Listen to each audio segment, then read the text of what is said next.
It started like any other weekday. I got up early, brewed my usual coffee, fed my dog Rufus, and headed off to work with no clue that by the time I came home, my entire life would be flipped inside out. I live in a small gated community managed by a notoriously overzealous HOA, one that treats rules less like guidelines and more like weapons. For the most part, I kept to myself, followed the rules I agreed to when I bought the place, and ignored the petty drama around me. But lately, the HOA had started slipping into dangerous territory, sending out vague warnings about unauthorized renovations that didn't apply to me, randomly issuing fines that were impossible to dispute, and refusing to take phone calls. It didn't help that the new board president, a smug, power-drunk retiree named Carl, had taken over with an iron clipboard and a golf cart he drove like a tank. A few weeks earlier, Carl had left a sticky note on my door claiming my mailbox paint was fading, which was laughable considering it looked exactly like the day I moved in. I tossed the note in the trash, took a picture of my pristine mailbox just in case, and moved on. But that small act of defiance must have set something off. Because that morning, while I was at work, completely unaware, Carl and 2 board members entered my property and replaced the locks on my front door. No notice. No warning. No emergency. Just flat-out illegal trespass and lock replacement. I came home at 6:15 p.m., tired, arms full of groceries, and I couldn't get inside my own house. I tried the key 3 times before realizing it wasn't just stuck, it had been changed. Panic set in instantly. I called the property manager, but of course, no answer. I called the non-emergency police line and explained the situation. They arrived about 30 minutes later, took one look at the new locks, and shook their heads. "This isn't legal," one officer said. "They can't change your locks without a court order." I told them about the HOA, and they rolled their eyes like they'd heard that name too many times. With no way to access my home legally, I had 2 options: break in and risk being accused of criminal damage, or leave and deal with it in the morning. But I wasn't going anywhere. Because here's the thing Carl didn't know. I'd installed secret security cameras 3 weeks earlier after a neighbor's patio furniture mysteriously vanished and the HOA claimed it was wind damage. My setup wasn't obvious. 2 micro cameras mounted in outdoor light fixtures and one inside a vent near the front door. Motion triggered. Cloud stored. Completely hidden. And when I pulled up the footage on my phone that night, standing outside my own home in disbelief, I watched the entire thing unfold. Carl, clipboard in hand, waved in 2 maintenance guys. He pointed at my door like he owned it. They didn't hesitate. Within minutes, they removed the existing lock, installed a new one, and even took pictures of the job well done. Carl grinned the whole time like a man who thought he was invincible. But he wasn't. I had him on video. Every second. Every word. I saved the clips, backed them up on 3 separate drives, and emailed them to myself with timestamps and a short note that simply read, "Insurance, just in case." That night, I didn't sleep. I stayed on the porch, laptop in my lap, building a digital fortress. Because this wasn't just a violation, it was war. And I wasn't just going to get my house back. I was going to dismantle the entire HOA from the inside out. The next morning, I wasn't just angry, I was methodical. While most people would have stormed the HOA office or launched into a shouting match, I knew that would only play into Carl's hands. He wanted chaos, something messy he could twist into a safety concern or aggressive behavior. So I did the opposite. I filed a police report first thing, presenting the footage as evidence. The officers took one look at the clips and confirmed what I already knew. This was criminal trespass, and potentially even breaking and entering under the state statute. They opened an investigation and referred me to a civil attorney, who I contacted immediately. Meanwhile, I went straight to the county courthouse and pulled every document tied to the HOA's legal authority. Bylaws, amendments, and recorded violations from other homeowners. It took hours, but I found something buried deep. A clause in the original founding charter that specifically prohibited HOA entry onto private property without a certified emergency order or homeowner consent. That clause hadn't been referenced in years, but it was still valid. Armed with that, I filed for an emergency injunction, demanding immediate access to my own home and a temporary restraining order against any further HOA interference. Within 48 hours, a judge approved both. I had my locks changed back under police supervision, with an officer standing by as I re-entered my house for the first time in 2 days. Carl never showed up during the process, but I knew he was watching. So I waved at every HOA camera I could see, grinning. Then I turned my focus to the community. I printed out flyers titled, "Did the HOA enter your property without permission?" and slid one into every mailbox in the neighborhood. I included my phone number, email, and a screenshot from the security footage with Carl's face in full color, clipboard mid-swing. The response was overwhelming. Within 24 hours, I had 17 messages. By the end of the week, 41. Turns out, I wasn't alone. The HOA had quietly changed patio rules, fined families for porch furniture, and even shut off water valves to one house claiming a leak risk that didn't exist.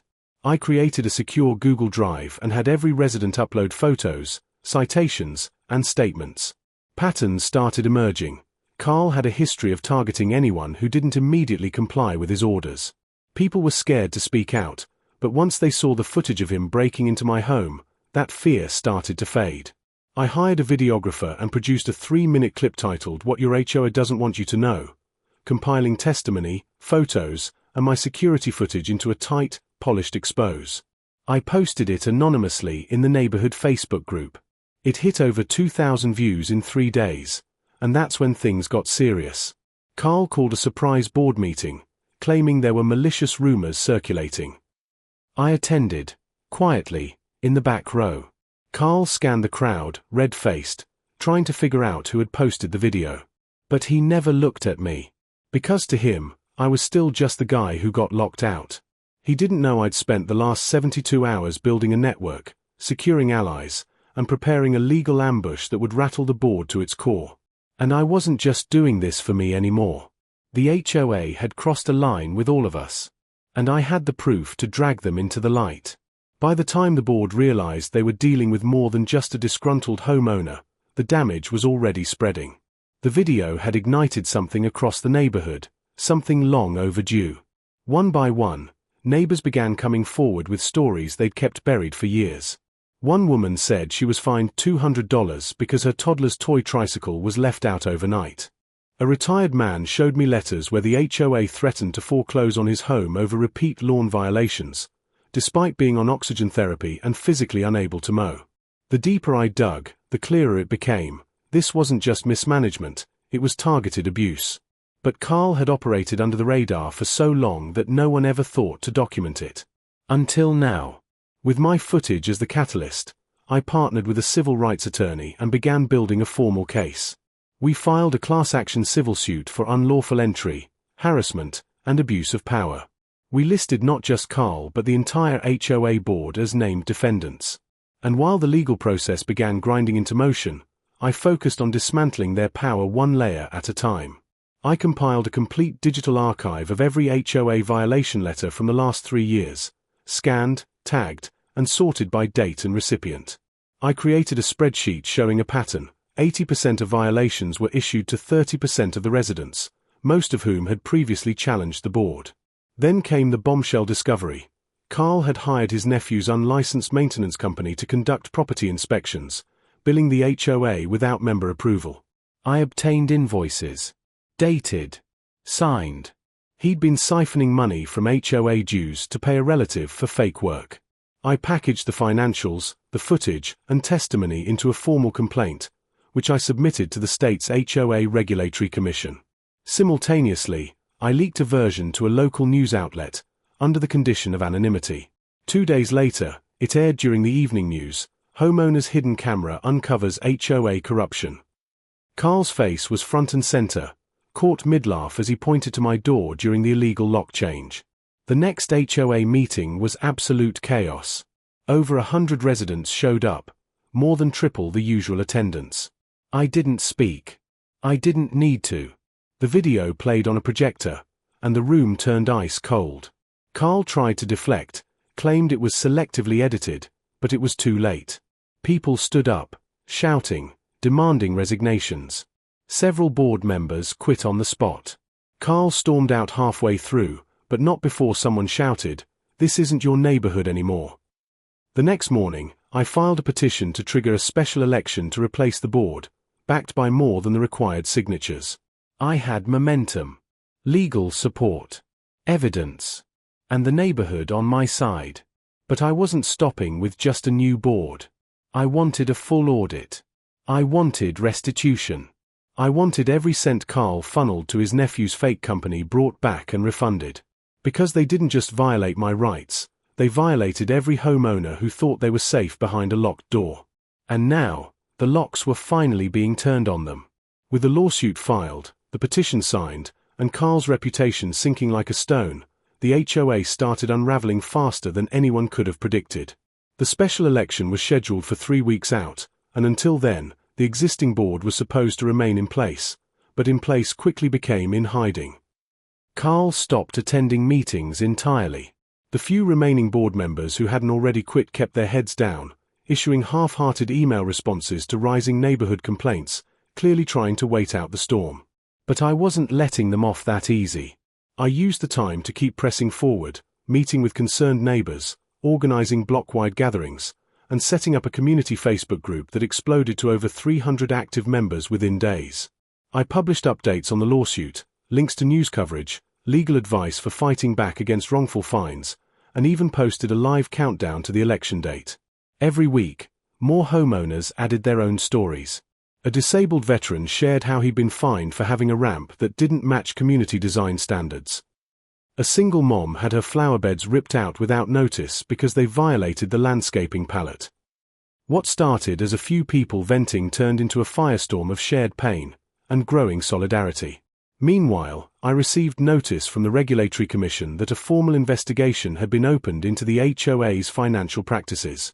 The moment I saw the envelope, I knew the noose was tightening. I forwarded the documents to every homeowner in the group. Transparency became our weapon. We held open forums in driveways and cul-de-sacs, where people passed around printouts, compared timelines, and planned next steps like they were preparing for battle. And all the while, my security footage was still doing work in the background. Local news ran another story. Then a regional YouTube channel picked it up and did a full deep dive into how hidden cameras brought down a corrupt HOA. The attention brought in more eyes, and more pressure. Suddenly, former residents who had moved away reached out with even more evidence. One woman emailed me 6 years of HOA notices she had saved out of spite. Another sent copies of letters where Carl had personally threatened small claims court over missing mulch. My attorney added every bit of it to the case file. But the best was yet to come. A whistleblower from the board, a former treasurer, reached out anonymously through the Facebook group and offered to hand over internal emails and meeting transcripts in exchange for anonymity and legal protection. What she gave us was gold. Emails where Carl openly mocked homeowners.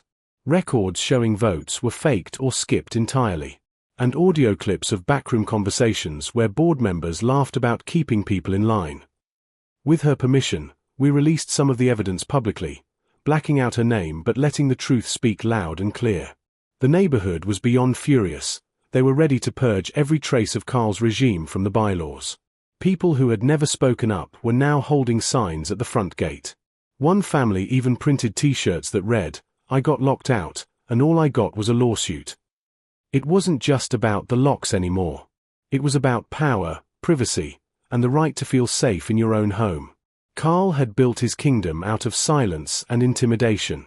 But I'd planted cameras in the foundation. And now, the whole thing was collapsing under the weight of truth.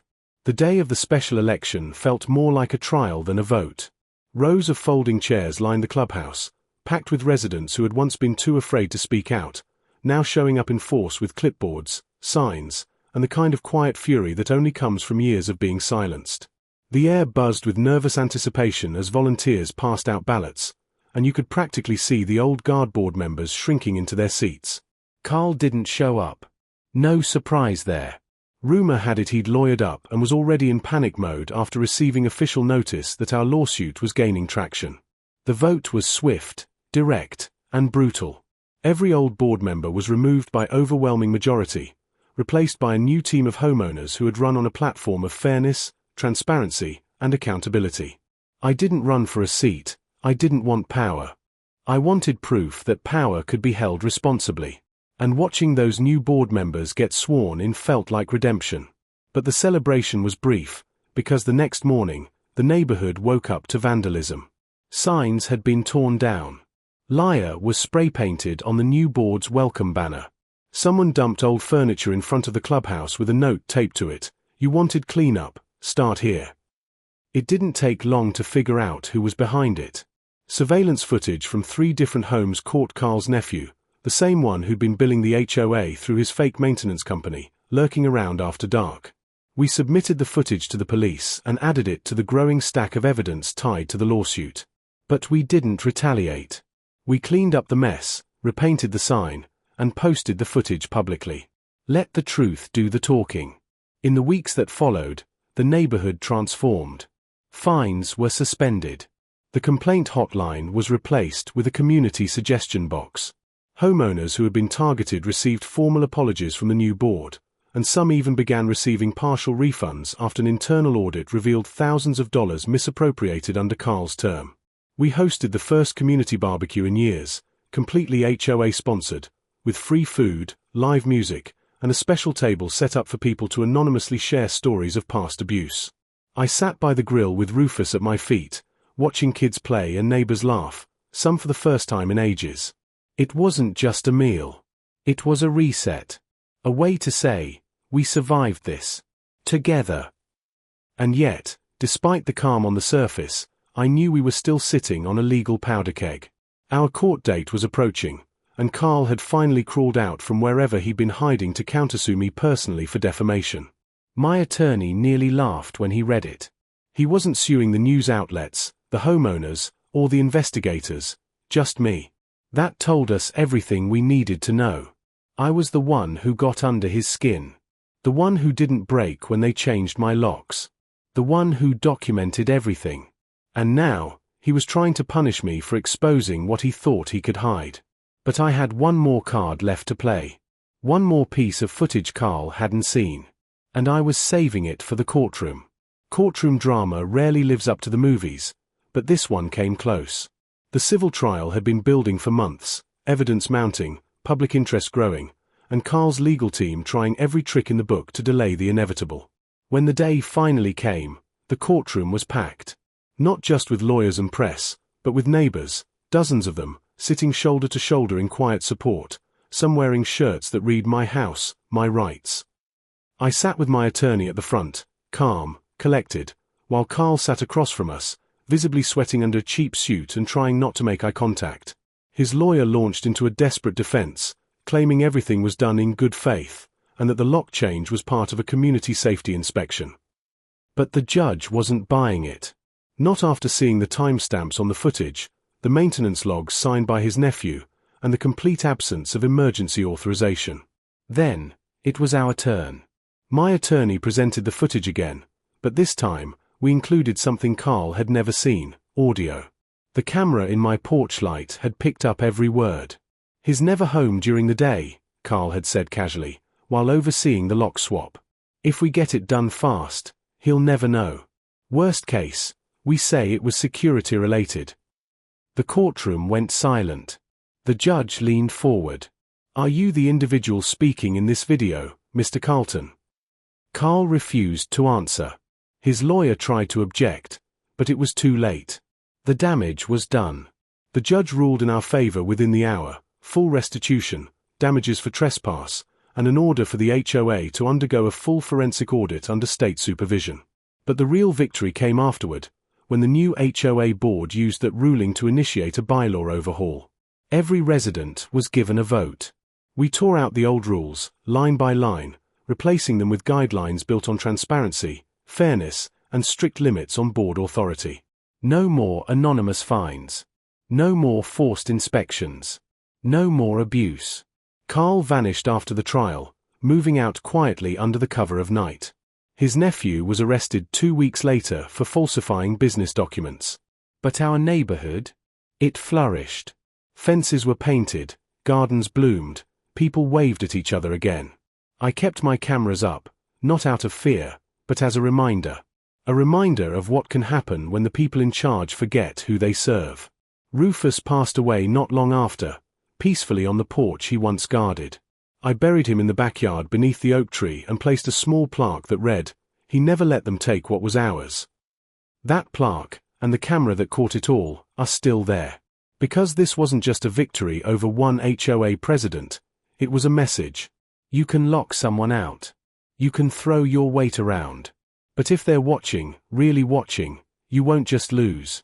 You'll fall apart piece by piece, exposed by the very silence you thought would protect you. And in the end, justice doesn't knock. It records everything.